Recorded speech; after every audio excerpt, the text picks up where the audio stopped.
Housing TV app.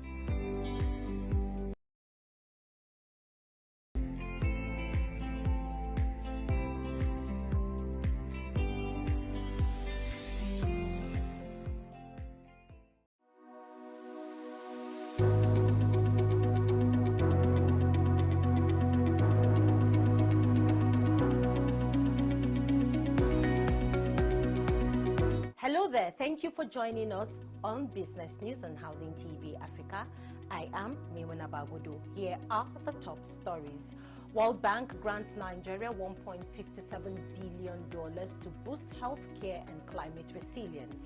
Federal government implements electricity subsidy for public hospitals. Sanwo-Olu calls for greater investment to tackle flooding in coastal areas. Nigerian equity market sees 121 billion naira weekly gain. Now the news in detail. Now the World Bank has approved $1.57 billion to support Nigerians' efforts in improving healthcare services for women, children and adolescents, while also addressing climate challenges such as floods and droughts. This funding will focus on governance reforms, primary healthcare improvement and sustainable power and irrigation projects across the country. The funding package includes $570 million for the primary healthcare provision strengthening program, $500 million for governance issues, and another $500 million for the sustainable power and irrigation for Nigerian projects. These initiatives aim to enhance healthcare services, improve dam safety, and boost irrigation systems to increase agricultural productivity. Maritime experts have called on the Nigerian government to tackle pressing issues such as piracy, illegal fishing, and arms smuggling to unlock the potential of the country's $2.5 trillion ocean economy. They emphasize that maritime security is essential for the sustainable exploitation of marine resources. During the 2024 International Maritime Organization World Maritime Day event in Lagos, stakeholders highlighted that enhanced safety at sea and investment in modern infrastructure are crucial for Nigeria to remain competitive in global maritime trade. The Bank of Industry (BOI) has urged Nigeria to increase its production capacity to reach the target of a $1 trillion economy by 2026. Isa Omagu, BOI's divisional head of services, highlighted these needs at the 2024 Finance Correspondents Association of Nigerians annual conference. He stressed that the country's reliance on imports weakens its economic potential and that investments in agriculture, infrastructure and services are critical for sustainable growth. Omagu's call for increased production was echoed by key industrial stakeholders, including the Managing Director of the Nigerian Deposit Insurance Corporation, Bello Hassan. He emphasized the role of banks and fintechs in fostering real sector growth and suggested that a strong, well-capitalized banking system is essential for Nigerians' economic resilience. The Nigerian government is moving to amend the Petroleum Industry Act to include provisions for revoking licenses of non-producing oil wells, a bill introduced by Ikenga Ugo Chinyere, representing Idiato North and South Federal Constituency, proposes new licensing requirements and penalties for dormant oil fields. Now, the bill mandates that licenses produce at least 50,000 barrels of crude oil daily or from a consortium to meet this capacity. The amendment also grants the Nigerian Upstream Petroleum Regulatory Commission authority to monitor oil well performance. If a license fails to produce oil for 2 consecutive years, the Commission will have the power to revoke their operational license. The federal government has started rolling out electricity subsidies for public hospitals across Nigeria, reducing operational costs amid rising power tariffs. Tashikalma Hala, Senior Advisor of Media and External Relations from the Ministry of Health, confirmed the initiative, which was approved in August and provides a 50% electricity subsidy for public hospitals. The program aims to lessen the financial burden on healthcare institutions and improve patient care. There are also discussions underway to extend this subsidy to private hospitals, though details have not yet been finalized. Meanwhile, Ogun State Governor Dapo Abiodun announced that the removal of fuel subsidies saved Nigeria 5.4 trillion naira, freeing up funds for infrastructure development. The federal government has pledged additional tax incentives aimed at boosting the growth and sustainability of micro, small and medium enterprises in Nigeria. The executive chairman of the Federal Inland Revenue Service, Zach Adedeji, represented by his special advisor, Collins Omokaru, made the announcement during the MSME Finance Awards, emphasizing the government's commitment to reducing the tax burden of small businesses. Under the new tax reforms, SMMEs are exempt from company income tax and value-added tax, easing their financial responsibilities. The FIRS also revealed plans to raise the threshold for tax exemptions, encouraging broader participation in the formal economy and supporting business growth. Now, the award ceremony organized by the Economic Forum Series in collaboration with Nairametrics and Digicom Enterprise also celebrated the efforts of institutions like Access Bank and Moneypoint for their contributions to MSME finance. Let's take a break here. We'll be back shortly with more stories and stock market report.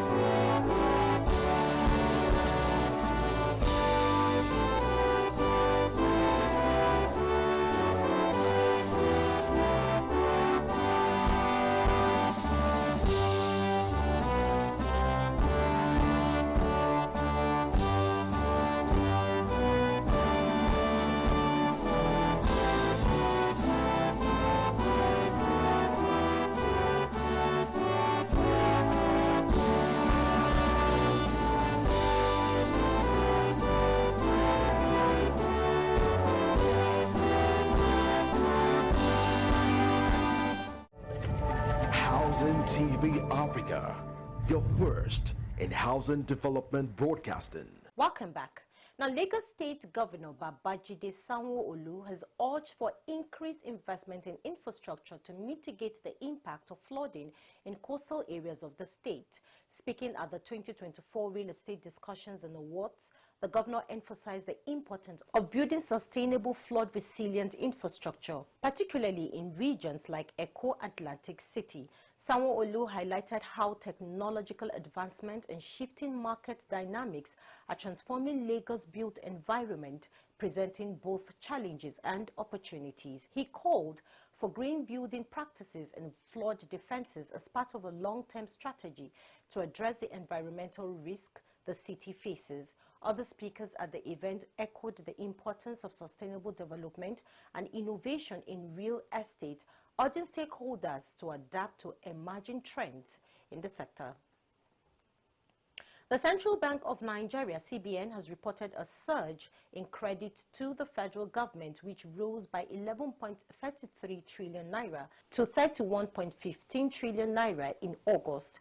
This marks a significant 57.11% increase from July's 19.83 trillion naira, reflecting the government's growing reliance on credit to finance capital projects and fiscal obligations. While credit borrowing soared, credit to the private sector deepened by 777.13 billion naira in the same period. Economy analysts warned that this borrowing trend could stern the economy and contribute to inflationary pressures. And the CBN has also implemented policy measures such as raising the monetary policy rate and cash reserve ratio to control inflation, though concerns remain about the impact of liquidity and private sector growth. Pelican Valley Nigeria Limited is expanding its real estate investment outreach to attract Nigerians in the diaspora by participating in the Solticue Canada Trade Mission 2024. Speaking at Pearson International Airport, Toronto, the CEO of Pelican Valley, Dr. Babatunde Adeyemo, announced the company's plan to present innovative estate products to potential investors. The trade mission, set for September 30th to October 4th, aims to encourage foreign investment in Nigeria's real estate sector, creating wealth and bridging the housing deficit. Adeyemo expressed optimism that Nigerian investors in Canada would follow the example of those in the UK who have already made significant investment in Pelican Valley project. New UK immigration restrictions on international students and skilled workers could result in a £40 billion economic loss for businesses over the next decade, according to official estimates. The policies introduced by the Conservative government and continued under Prime Minister Sir Keir Starmer's Labour administration are aimed at reducing immigration. The restrictions, particularly changes in visa sponsorship rules, are expected to increase recruitment costs as businesses offer higher salaries to attract talents. While the government anticipates saving in public services, the overall economic impact is projected to be negative, with significant losses in tax revenue and tuition fees. Taraba State Governor Agbu Kefas has rolled out 442 million naira to support 7,015 small business owners across the state in an effort to boost local economic growth. This initiative aims to empower entrepreneurs, alleviate financial challenges, and enhance productivity at the grassroots levels. Representing the governor at the event, Deputy Governor Aminu Alkali urged beneficiaries to invest the funds wisely for sustained business growth. He highlighted that the initiative, part of the Taraba Community Action for Resilience and Economic Stimulus Program, demonstrates the government's commitment to fostering economic development and creating job opportunities, particularly for young people. Let me use this opportunity to remind us all that the aim of the program is to prevent the collapse and facilitate the recovery of micro and small enterprises. Therefore, I urge successful beneficiaries to reciprocate the laudable gesture of this administration of Dr. Abu Kefas, His Excellency the Governor of Taraba State, by utilizing these funds judiciously. The Commissioner of Trade, Commerce and Industry, Honorable Peter George, also highlighted that the program's primary goal is to empower the local businesses owners in Taraba State. Also, Polycarp Adi, the state program coordinator, echoed these statements, urging participants to focus on ventures that will yield lasting economic benefits. We are here today to flag off the disbursement of operational support grant to eligible micro and small enterprises, beneficiaries, and therefore admonish to use these funds judiciously to strengthen your businesses, stimulate economic growth, and improve the livelihoods of our communities. I wish that those that are going to receive this grant should be happy, and they should use it judiciously in order to alleviate the problems here in this country. Several beneficiaries expressed their gratitude for the government's support, pledging to use the funds to improve their businesses and contribute to the state's economic development. Like it is youth o'clock, that he was going to make sure he empowered the youth in so many ways, and we are seeing this. This is an evidence of his promise coming to pass, and we are so grateful. To discover almost all of us that are the beneficiary, we are not children of the commissioners or SSD or all and that.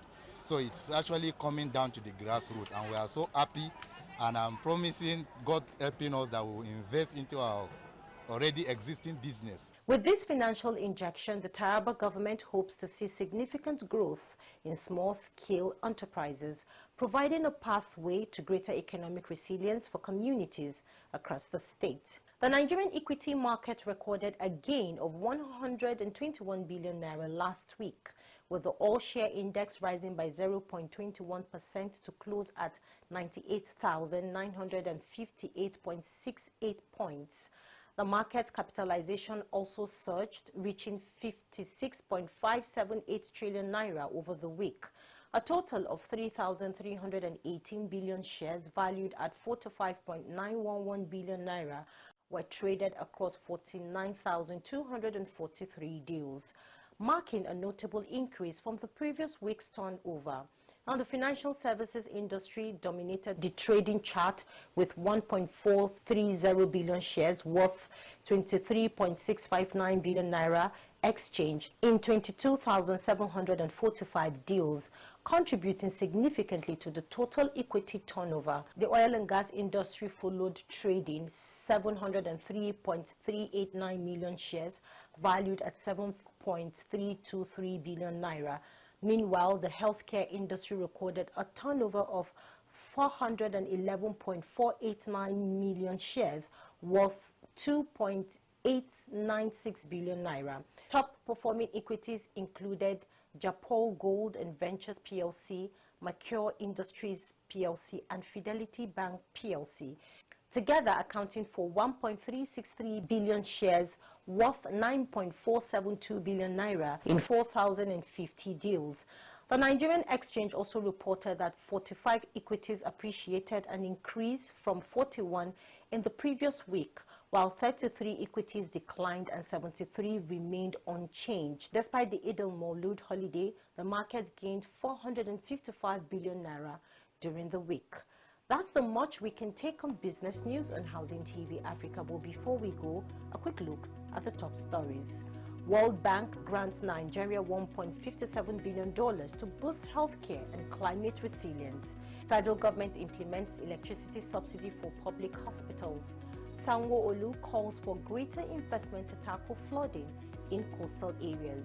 Nigerian equity market sees 121 billion naira weekly gain. For more business news, subscribe to Housing TV Africa on YouTube and follow Housing TV Africa on all social media platforms. And do not forget to download the Housing TV mobile app on Google Play Store and Apple Store to stay connected wherever you go. I am Mimuna Bagudu.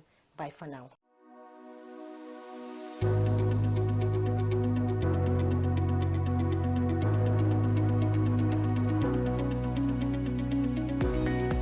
Visit Housing TV Africa on YouTube and click on the subscribe button. Subscribe to Housing TV Africa to stay updated on latest happenings in Nigeria's housing sector. Follow our social media pages, like and share our posts. On Facebook, Housing TV Africa. On Twitter, Housing TV Africa. Instagram, Housing TV Africa.